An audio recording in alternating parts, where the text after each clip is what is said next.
माझ्यावर जाऊ नका पुढे नका अरे धक्का कशाला मारतो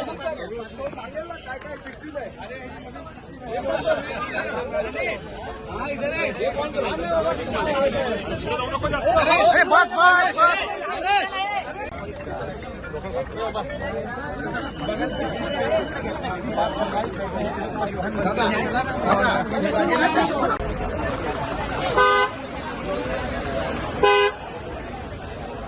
दादा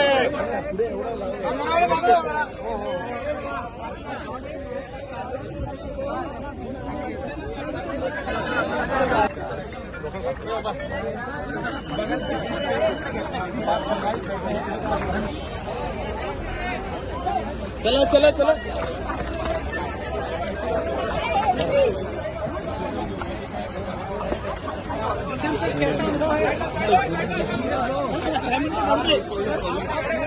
मोबाइल काटना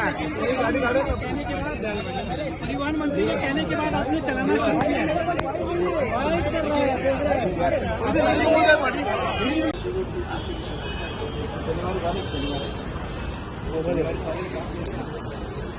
आपको बता दें कि कुछ ही समय में आम लोगों गाड़ी पुढे ते मागे वारे सर हिंदी में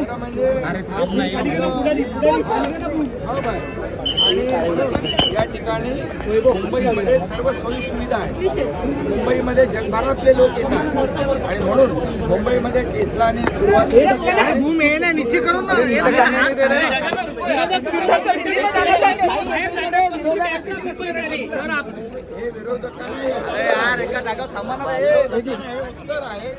हाथ थोड़ा सा मुंह आगे जाने दे.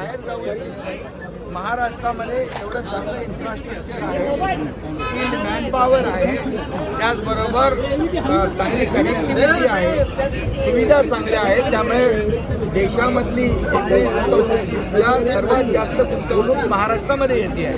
त्यामुळे महाराष्ट्र इंडस्ट्री फ्रेंडली स्टेट झालेला आहे. आज दावोसमध्ये देखील देवेंद्र फडणवीस मुख्यमंत्री म्हणून गेले, मी मुख्यमंत्री म्हणून दावोसला गेलो ज्यावेळेस, आणि त्यावेळेस 15 लाख कोटी आता, त्यावेळेस 8 लाख कोटी तेव्हा, अशा प्रकारचे 23 लाख कोटीचं परदेशी गुंतवणूक महाराष्ट्रात आलेली आहे. त्यामुळे आता विरोधकांना आणि ईव्ही पॉलिसी या महाराष्ट्रामध्ये आपण आणली, त्यामुळे महाराष्ट्रामध्ये मोठे उद्योग येत आहेत. त्यांना सर्टिफिकेट देण्यात आलं आणि ऑफिशियल ज्या काही तरतुदी असतात महाराष्ट्र आयोगाच्या माध्यमातून त्यांना सगळे काही अधिकार प्रदान करण्यात आले. आमच्या दृष्टीनं आणि प्रामुख्यानं महाराष्ट्र राज्याच्या दृष्टीनं टेस्ला कार ही राज्यामध्ये येणं आणि देशामधली पहिली टेस्ला कार ही मुंबईतून आता वितरित होणार आहे, त्या गोष्टीचा आम्हाला अभिमान आणि आनंद आहे. कारण महाराष्ट्र राज्य हे देशातील ईव्ही पॉलिसी जास्तीत जास्त सर्वसामान्य जनतेपर्यंत पोहोचवण्यासाठी आणि त्या माध्यमातून ईव्ही पॉलिसीमध्ये अनेक काही निर्णय आम्ही घेतले, ज्याचा फायदा सर्वसामान्य नवीन गाडी जे घेणार आहेत त्यांना होणार आहे. आणि आज विधान भवन परिसरामध्ये माझ्या पक्षाचे मुख्य नेते उपमुख्यमंत्री एकनाथ शिंदे साहेब जे मुख्यमंत्री असताना दावोसला जाऊन आले होते आणि त्यांनी त्याच दिवशी तिकडे जाहीर केलं होतं की टेस्लासारख्या कंपनीनं एलन मस्क सारख्या मोठ्या उद्योजकांनी महाराष्ट्रामध्ये यावं, गुंतवणूक करावी आणि त्याला प्रतिसाद देत देवेंद्र फडणवीस साहेबांनी केलेल्या जे आव्हान होतं त्याला प्रतिसाद देत एलन मस्क टेस्लाची कार आहे आता आलेली आहे, महाराष्ट्रात आलेली आहे. आणि आम्ही अजूनही धोरण आमचं जाहीर केलं की ही पॉलिसीनुसार अजून काही त्यांना सहकार्य हवं असेल, सहयोग हवं असेल ते निश्चितपणे आम्ही देऊ.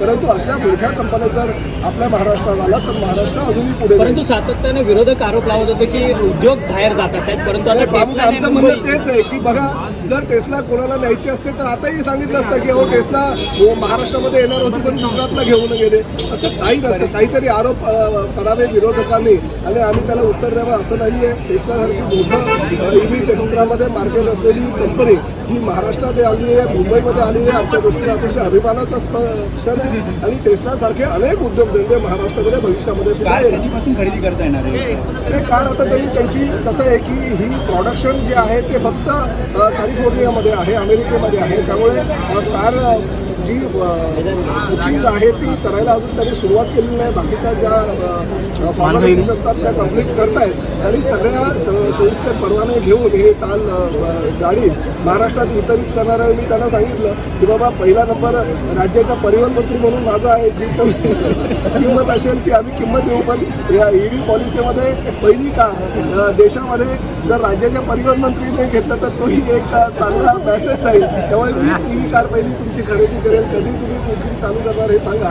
त्यामुळे निश्चितपणे ते लवकरात लवकर चालू करेल आणि आम्हाला ती गाडी सर्वसामान्य